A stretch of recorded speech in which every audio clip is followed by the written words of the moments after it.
Well, hello, lovely viewers. My name is Afro a presenter of the Returning program, and today is our privilege, our highest privilege, to have the queen that we have been needed for many times. We tried to get her on board for her to tell us something important that I think we all need to know. So today, we thank the Almighty God for having her on our program, the Returnees program. For me not to go at least further, I think I would like her to introduce herself to our lovely viewers. Madam, please, can you please tell us your name and what actually you do? So first of all, you're welcome. At the same. Yeah, man. Now Oh, yummy! I don't know honey pie. So first of all, you're welcome. My name is Shannon Akosua McGee. Most people call me Miss Akosua or Madame Akosua, and I am the founder and owner of Akosua and Associates. And Akosua and Associates is an Afro Diasporic travel, relocation, and repatriation consultant company. And what I basically do is I help diaspora in your house. And these are things we don't often do in the West. I mean, there's a small minority or a small demographic of people that actually get to pick their land and build their houses and design their houses. But too often, the majority of us, we never get to participate in that process. Home ownership in the West, specifically the United States of America, is largely through a realtor, and you're buying a house that's already owned or someone already built. And again, this is not for everyone. I'm just talking about for a large group of people, this is their reality. So I'm Akosua, founder of Akosua and Associates, an Afro Diasporic travel, relocation, and repatriation consulting company. And I'm happy to be here with you today. So Alfred, what questions do you have for me? Oh, well, Mama Akosua, my question is, why do you choose Ghana? Hey, why not? Why do I choose Ghana? Ghana is one of the first African countries that I've been to, because I went to Morocco first when I was in the military. But when I came to Ghana, everything spoke to me. I always describe it and I say every cell in my body knew and made me feel like I had reached home. So I love the people here, I love the culture here, and I've been made to feel like I'm here with family. So that's one of the reasons why I chose Ghana. But every day I reach Ghana, the people are warm and they're friendly. And it's just natural. People naturally here want you to enjoy their country. So that's one thing. The hospitality is second to none. Number two, the average Ghanaian is willing to learn about the Ma'afa. They're willing to learn about this history, this historically unique group of people that they know have some connection and or ties to the land. So that's important. I think the weather is excellent in Ghana. You have the water all around you. You also have the beautiful mountains. So Ghana is aesthetically pleasing in terms of its environment and the nature here. We have some work to do with sanitation, but that's all the more reason for us to come because being here presents so many opportunities. It's like you have an idea to help Ghana, but it's also entrepreneurship and it's also business and it also can turn into money. And there's many of those success stories. I also like Ghana because of the language. People here, most people can speak English. So even though I think we should come and definitely learn the language, at least learn a little bit of Tree.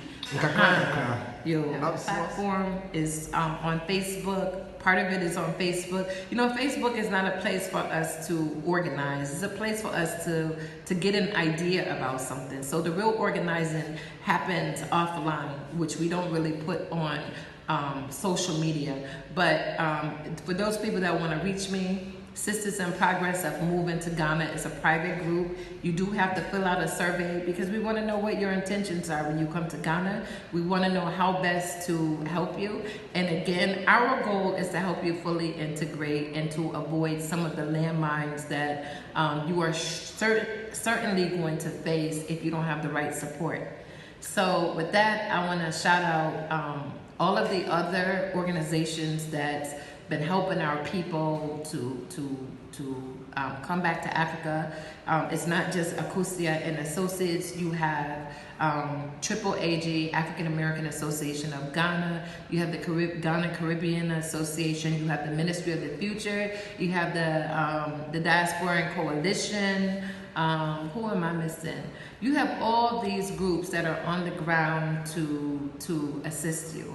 So with that said, I want to thank you for the opportunity of learning more about who I am and what I do. And I'm excited to be the first person in my family that has been able to make it back and to return to the motherland, to return to Africa. Goals or the objectives about this relocating and repatriation. Can you tell us any positive thing about it? Okay, so one of the goals is to help people fully integrate into African society as active entrepreneurs and innovators. My goal is for us to utilize our energy and make a significant positive impact on the national development of Ghana. I'm a firm believer that Africa is not going to grow until its children return home. However, until we reconnect, I don't think anything is going to happen. And so, and most of the people that I bring to Africa, our goal is for you to come and buy land. So there are people that I work with that I want them to have land before they even get off the plane. So, because by the time you give an airline, like you come once, twice, and 3 times, you've given an airline about $4,000, $5,000 to come. Well, $4,000, $5,000 is a good piece of land. That's definitely a plot in some really good locations. And in some places, that's more than a plot. So I'm all about land ownership and I'm about growth.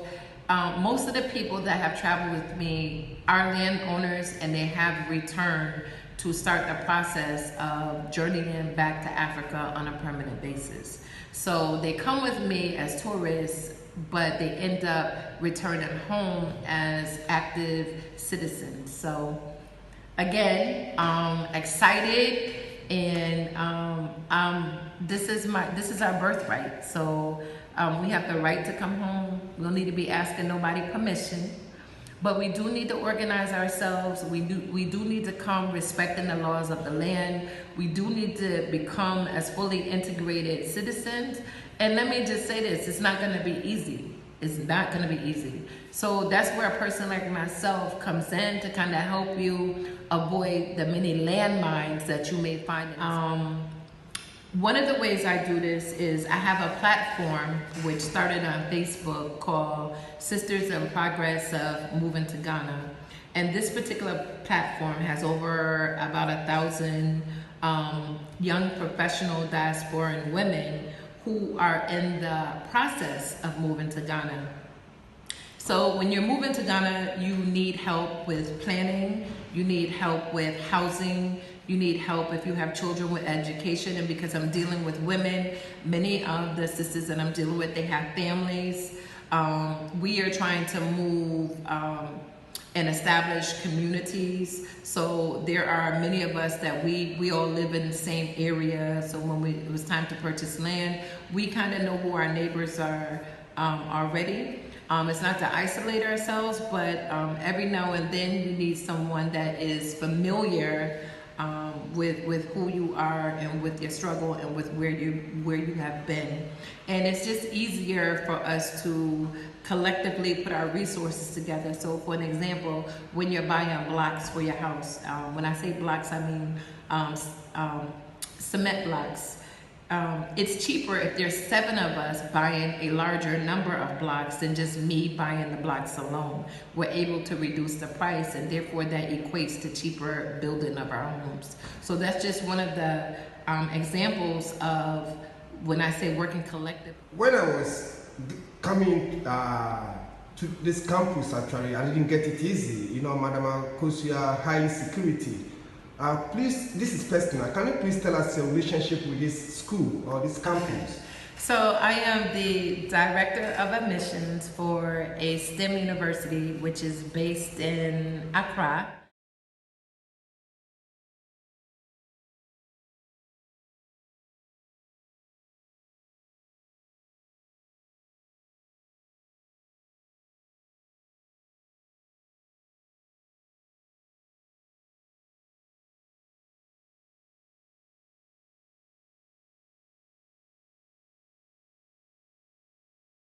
In the past, I have had 2 schools over the last 15 years that were based in the Ashanti region, and this was part of we call it nonprofit, an NGO effort to provide children in rural spaces to participate in curriculums that focus on future-ready activities like science, technology, engineering, and mathematics, because I honestly feel that this is key to the national development of not only Ghana, but of our entire continent coming up. We have to begin to manufacture cars. We have to begin to compete globally with everybody else, and we can do that. But you have to give the young people the skills to do that. So where you find me right now is still in another environment where I'm working with young people and helping them to develop and shape what their futures will be, but futures that are directly connected with impacting the national economy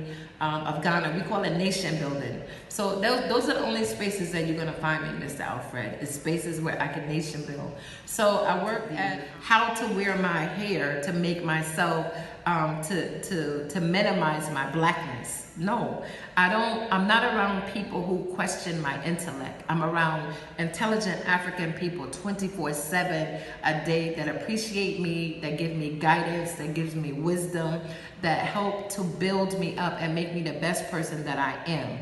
That is something we rarely get to experience in Americas. So my last words would be, give your grandchildren, give your great-grandchildren, give your children a different option.